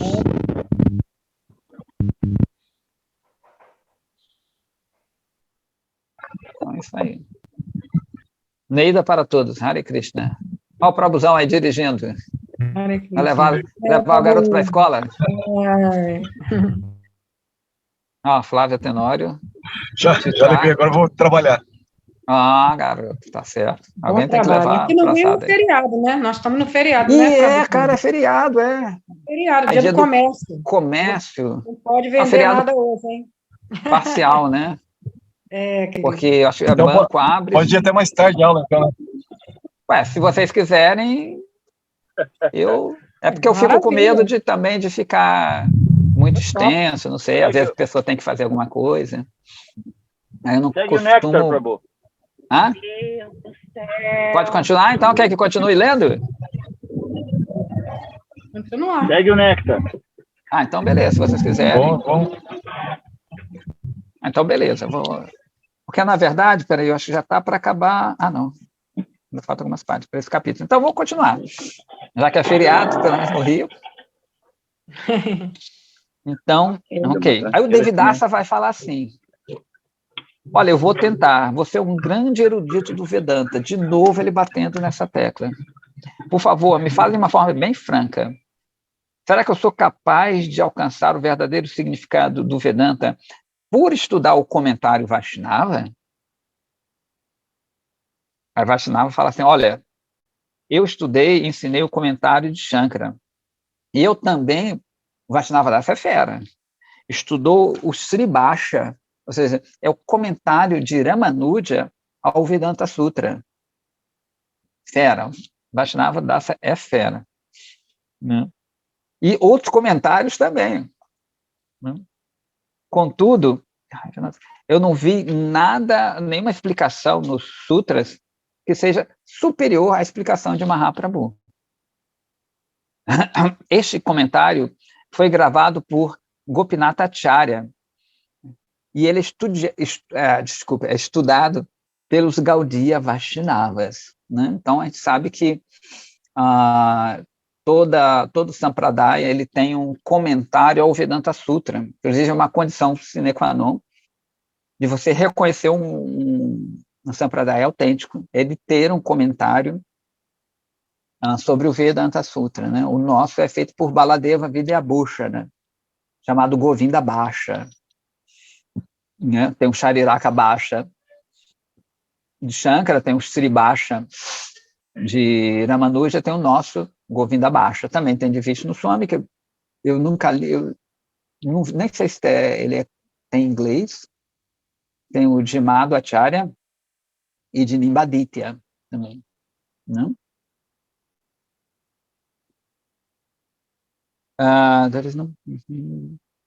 Não existe nenhuma disputa doutrinária sobre as explicações do próprio Bhagavan nos sutras, porque seu comentário representa o significado pleno das Upanishads, que são a parte mais filosófica dos Vedas, né? Se alguém apresenta essa explicação dos sutras numa sequência apropriada, é certo que sua explicação será respeitada em qualquer assembleia de pessoas eruditas, que é o que o outro parece que quer, né? Que é interessante. O Devidasa quer aprender, meio que aprender pelos outros e tirar uma ondinha, a princípio. Devidasa Vidyaratan ficou muito satisfeito de ouvir aquilo ali.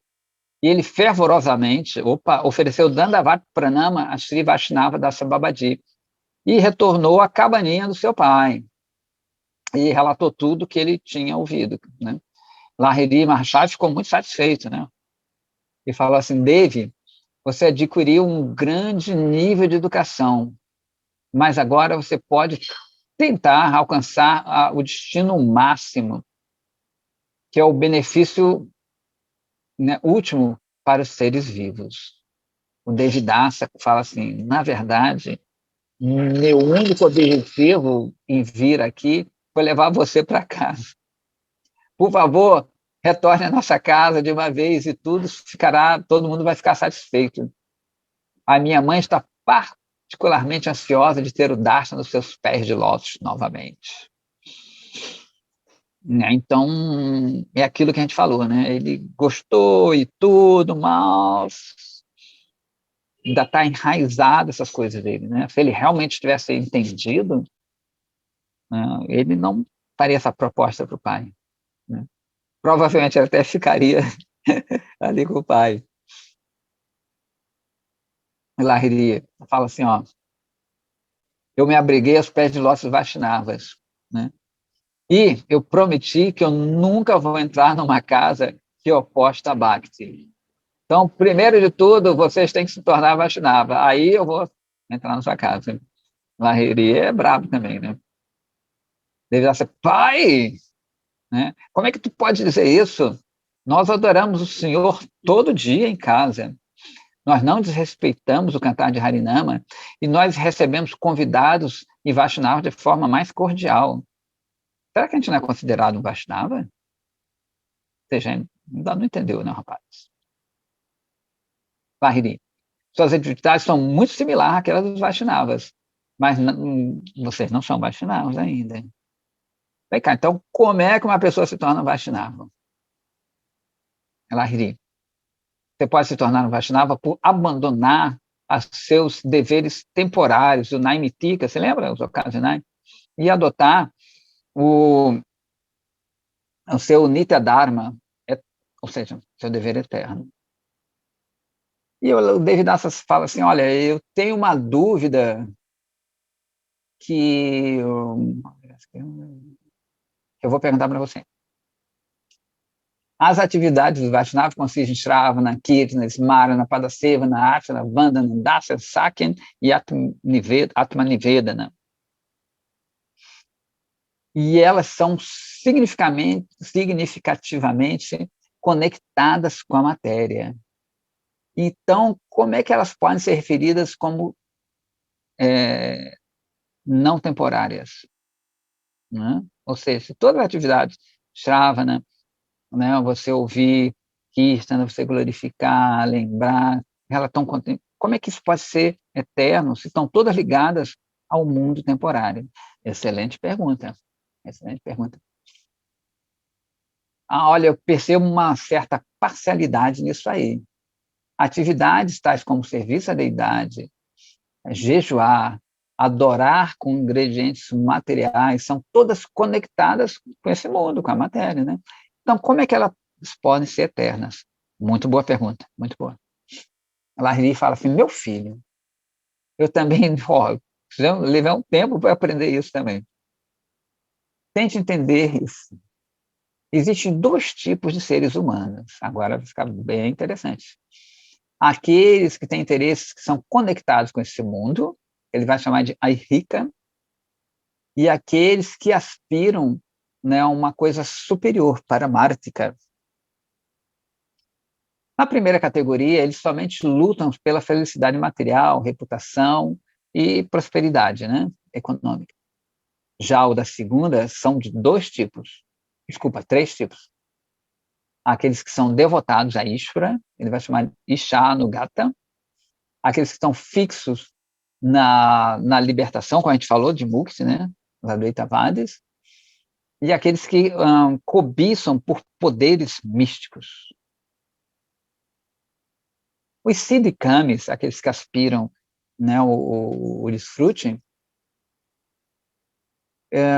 estão apegados aos frutos do Karma Kanda, ou seja, Kanda, a gente já falou, é seção dos Vedas que lidam com essa parte, com Karma, né? E eles desejam obter poderes sobrenaturais na realização das suas ações. Os métodos que eles adotam para obter tais poderes são yagas, na verdade, desculpa, ou seja, oblações, oferendas aos devas, né? Agora sim, yajna, sacrifícios e Ashtanga Yoga, né? Yoga octuplo. Eles aceitam a existência de Ishvara, porém, acreditam que ele está subordinado às leis do karma. Esta categoria inclui os cientistas materiais. Né?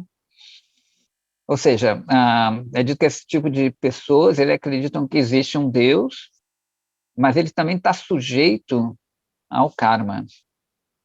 Então, se você faz alguma coisa, alguma ação, você vai esse Ishvara, ele vai dar a reação referente ao karma. Beleza? A gente já viu isso no site Darshanas. Então, na verdade, não é Ishvara mesmo, né? O Parameshwara, o controlador supremo. É até meio paradoxal isso. Eu chamo alguém de Ishvara, mas ele está contra. Ishvara quer dizer o controlador, né? Todo mundo sabe. Mas como ele é Ishvara, se ele está subordinado ainda ao karma. Então, ele não é controlador, ele é controlado pelo karma. Essa é uma filosofia também chamada de karma mimamsa, de Jaimini. Que, na verdade, para eles, o karma é o supremo, é a força suprema. Os jnananistas, são tipo os Advaitavadis, tentam despertar sua identidade com Brahma por cultivar esse conhecimento monista impessoal.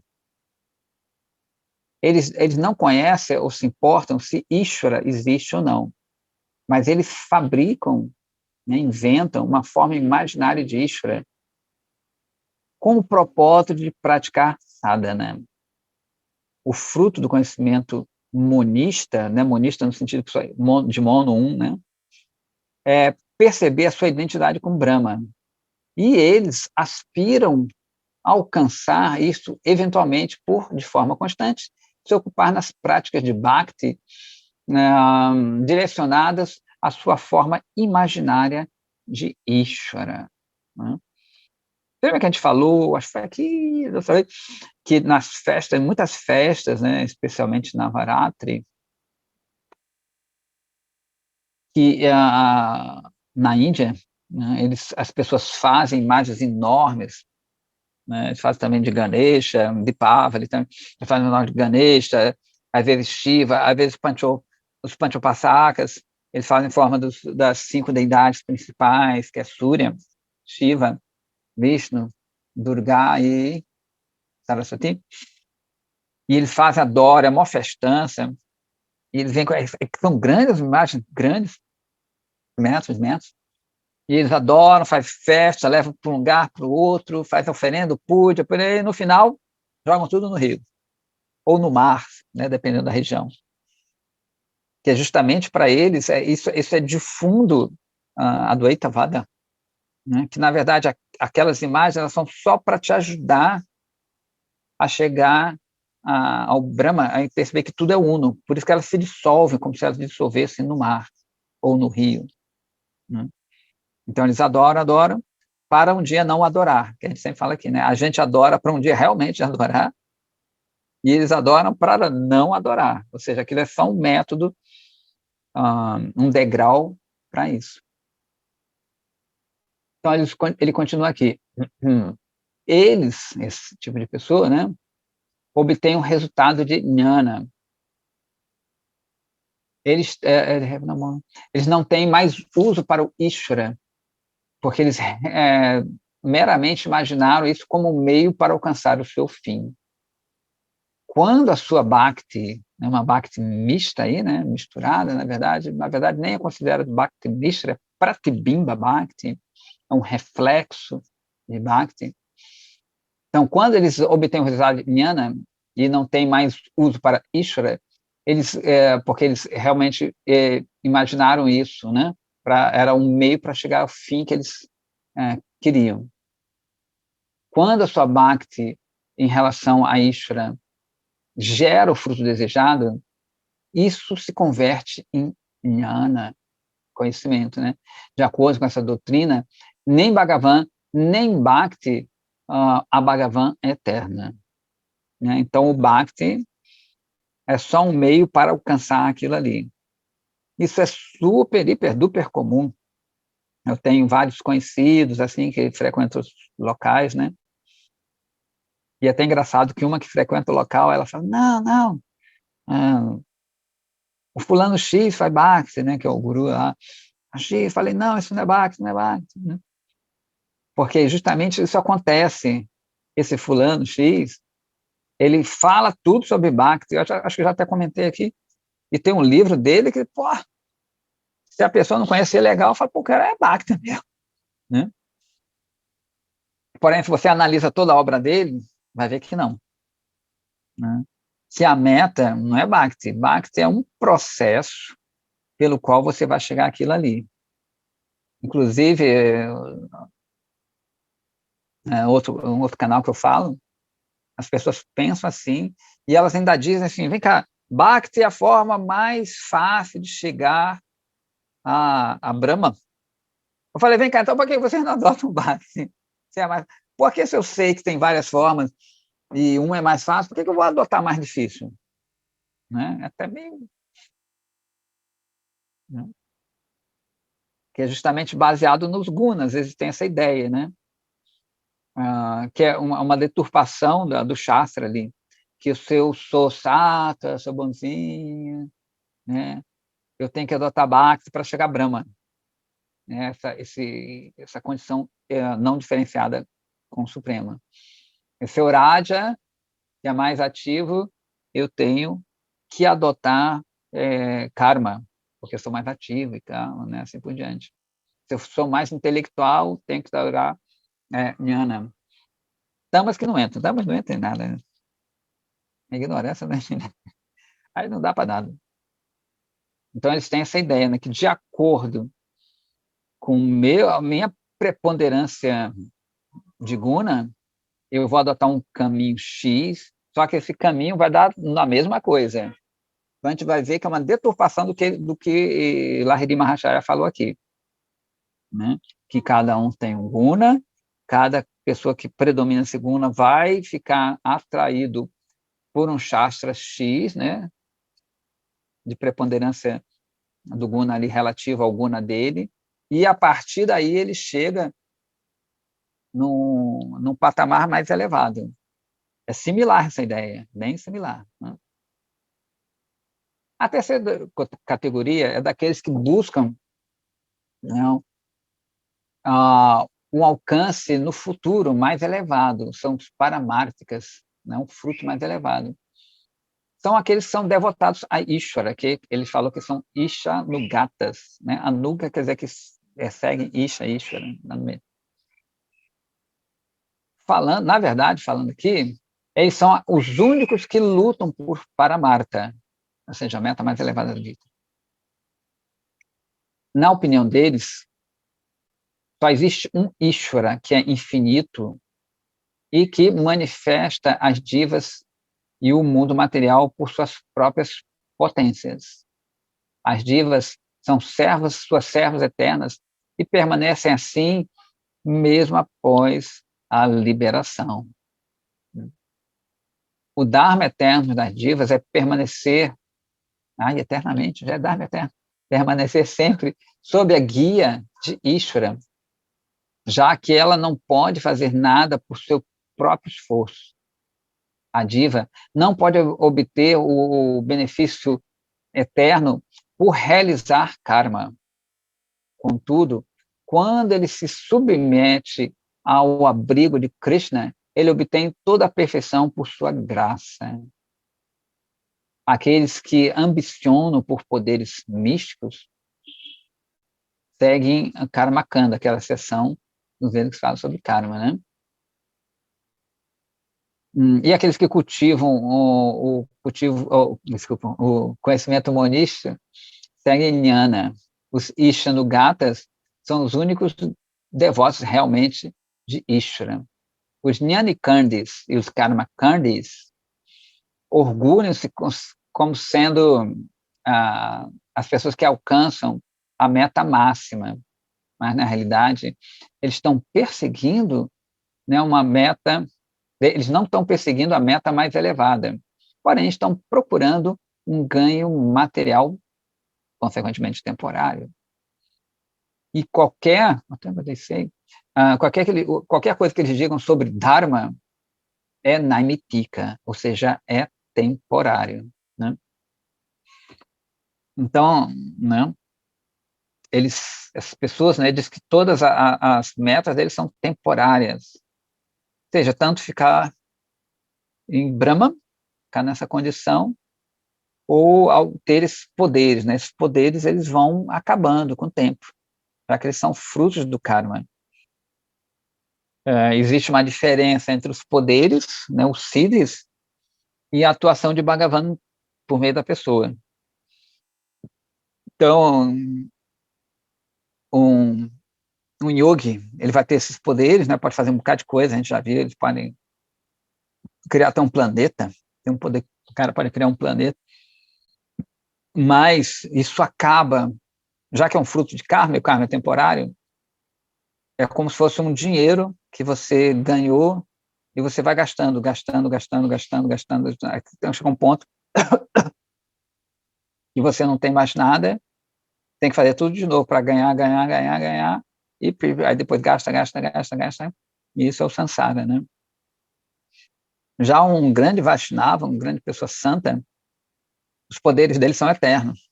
Bem que é isso, mas Krishna pode permitir que, né, usar eles, assim, tudo, mas não é na nossa linhagem. A gente vai ver que isso não acontece muito no Gaudiya Vaishnavismo, ter esses poderes. Até tem, mas nada muito escancarado, porque para eles isso não importa, né? O verdadeiro poder deles é transformar a gente. Isso que é a coisa mais difícil. Transformar a gente num Vaishnava puro. Esse é o verdadeiro poder deles. Né? Agora, levantar, quebrar, criar coisas, não é tão importante. Entendeu? E, infelizmente, é o que as pessoas mais gostam. Inclusive, citando Srila Prabhupada, nos anos 70, teve aquela invasão da Índia, né, no Ocidente, dos poderes místicos, Maharishi Mahesh Yogi, e um repórter pergunta para ele, eu vi que tem outros yogas, né? Tem poderes, e o senhor não apresentou um poder, o senhor tem um poder místico, assim? A Srila Prabhupada fala assim, olha para esses rapazes e essas moças, todos eles comiam carne, faziam um bocado de besteira, se drogavam, e hoje estão completamente mudados, cantando Hare Krishna. Ele falou, esse é meu poder. Ela Prabhupada, suas tiradas sempre maravilhosas, né? Então, o poder do Vaishnava é esse, né? Apesar dele poder fazer outras coisas, mas para ele não interessa nem um pouco. Ok, então ele continua aqui. Fala assim, os adoradores atuais de Shiva, Durga, Ganesha e Surya são conhecidos como Shaivas, respectivamente, né? Shaivas de Shiva, Shaktas de Durga, Ganapatyas e Sauras. E eles seguem Jnana-kanda, ou seja, aquela seção dos Vedas que tratam disso. Eles adotam os membros de Bhakti, tais como ouvir e glorificar, somente para alcançar Mukti. E, última análise, essa libertação impessoal do Nirvishesha Brahma. Então, eles sempre batendo na tecla que pode parecer externamente a mesma coisa, mas a meta é outra. Aqueles que se ocupam de Shravana e Kirtana, ou seja, ouvir e cantar, glorificar, na verdade, Kirtana quer dizer glorificar, sem qualquer desejo de bhukti, usufrute, e mukti, essa liberação, estão ocupados no serviço a Sri Vishnu. Entre essas 5 deidades, a forma, né, de Bhagavan, Sri Vishnu, eterna, transcendental e plena de potências. Aqueles que não aceitam o Bhagavan como objeto da sua misericórdia, da sua adoração, estão meramente adorando objetos temporários. Legal, né? Então, apesar da pessoa poder ter uma deidade em casa, digamos assim, no altar, mas está adorando com esse objetivo, Krishna mesmo não se manifesta ali dentro. É meramente uma estátua. Essa é a diferença de idolatria e adoração à deidade. Né? Então, muita gente chega, pô, mas adora ídolos, né? Especialmente o pessoal mais da verve, né, católica, cristã, não católica cristã, fala que é idolatria, né? Está proibido na Bíblia, idolatria. E realmente a gente não quer idolatria, a gente não quer isso aí, para a gente isso também é idolatria. Então, a Thakura, né, que a gente chama, Thakura, deidade, potestade, elas são diferentes, como ele vai explicar. Né? Meu filho, o serviço que você faz na sua casa de adorar a deidade de Bhagavan não é paramártica, não é eterna, porque você não aceita a forma eterna de Bhagavan. Né? É por isso que você não pode ser contado como um Ishanugata. Agora, eu espero que você tenha entendido a diferença entre Nitya e Naimitika Upasana, ou seja, a adoração eterna e a adoração temporária. Então, se nós virmos, né, a deidade ainda com esse viés, que é meramente um degrau para se alcançar Brahma, aí sim nós chamaríamos de idolatria. Né? Já com outro viés, né, que é Krishna que se manifestou ali, tudo. Por isso que o ideal mesmo é que esse grande mestre, né, esse Vaishnava muito elevado, ele chame Krishna para entrar ali na divindade. Essas pessoas também têm um negócio chamado Prana Pratishtha, que é a instalação da deidade. Eles também fazem isso. Né? Tem uma série de ingredientes que você põe, tem os cantos, mas, apesar da cerimônia pode ser similar, talvez a mesma, não sei se é a mesma, a concepção deles é outra. Então, para a gente, eles só adoram status realmente. Né? E os Vaishnavas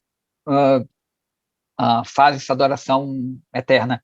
É óbvio que a gente não tem essa capacidade, pelo menos falando por mim, eu ainda vejo uma estátua mesmo, não consigo ver isso. Porém, pela misericórdia do nosso mestre, né, dos nossos mestres, isso acontece. Eles veem a gente, né? Na verdade, eles pedem a Krishna que entre ali para a gente. Não sou eu que estou adorando a deidade. Não consigo ver mesmo. Né? A gente tem que ser sincero. Não consigo ver, não. Né? Tem mais coisa a ver, acontece mais coisas estranhas, mas não dá para ver. Né? E, aliás, como a gente viu da outra vez, o importante não é a gente ver a deidade, é ela ver a gente. Né? Então, a gente sempre, quando vai no templo, a gente tem que ter essa... Ou está em casa, tem gente que tem deidade, tem que ver que a deidade está olhando para a gente, né? A gente orar para dar uma olhadinha na gente, né? Uma olhadinha especial. E não que a gente vai ver a deidade. Eu não consigo ver. Então, pela misericórdia dos mestres, né? Porque você lembra que a gente fala aqui sempre que Krishna ele vem pelo poder deles, quando está em Narada Muni, né? Krishna é atraído por eles, né? Anugrahaya Bhaktanam, esse verso da Gita, né? Que é Anugrahaya Bhaktanam. Ele é atraído pelos Bhaktas, né? Pelos verdadeiros Bhaktas. Então, Krishna vem e entra ali na estátua, né? Por causa deles, né? Não sou eu, não. E aí sim vai se tornar um membro de Bhakti, por causa deles. Então, de tabela, a gente recebe esse benefício. Né? Beleza?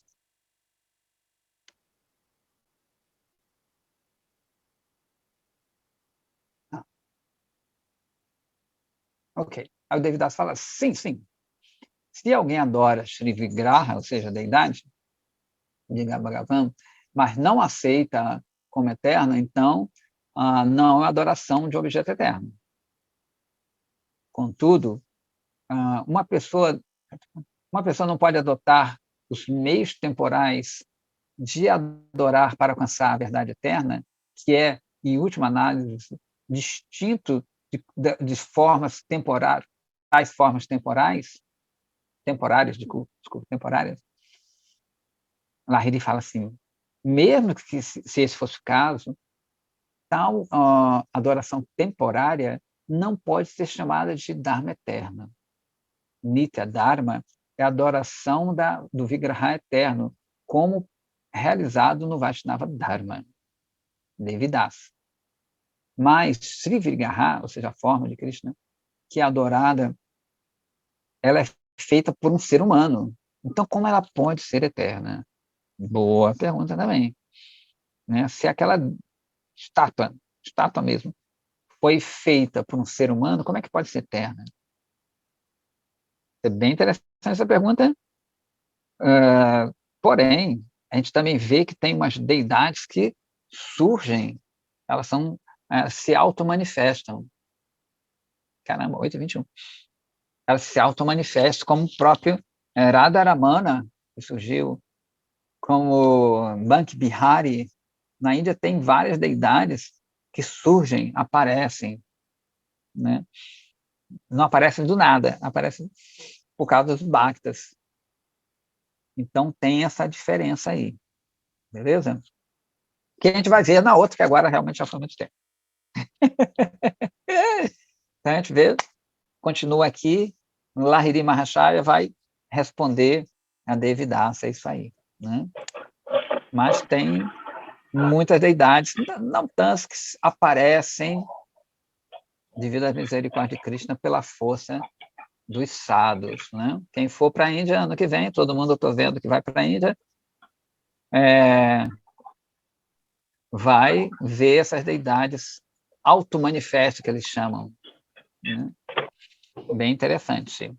Radharamana, inclusive, ela se recusa, na época do ataque muçulmano, muitas deidades foram escondidas, saíram de Vrindavan, foram para Jaipur, mas Radharamana ela se recusou. Foi uma das poucas deidades que, mesmo com o ataque muçulmano, em Vrindavan, né? que é Radharamana, aquele que dá para ver a Radharani. Então, ele se recusa a sair. Radharamana Hare Govinda Jaya. Radharamana, inclusive, ela não é tribanga. Todo mundo conhece Radharamana, aquela deidade que é bem escura de Krishna, pequenininha, muito bonitinha, fofíssima. E ela é a única que não é tribanga. Krishna é curvo em 3 pontas, aqui no pescoço, na cintura e ali no pezinho. E ele é Duibanga. E tem uma razão, por isso que a gente vai ver na próxima segunda-feira. Lembre que eu falo porque que ele não é curvo no pescocinho. Tem uma história de Radharamana. É isso, então, gentes. Radhe, Radhe, muito obrigado pela atenção. E vamos seguindo em frente. Prabhu, Hare Krishna. Jai Shri Radhe, Hare Krishna, Jai Shri Radhe.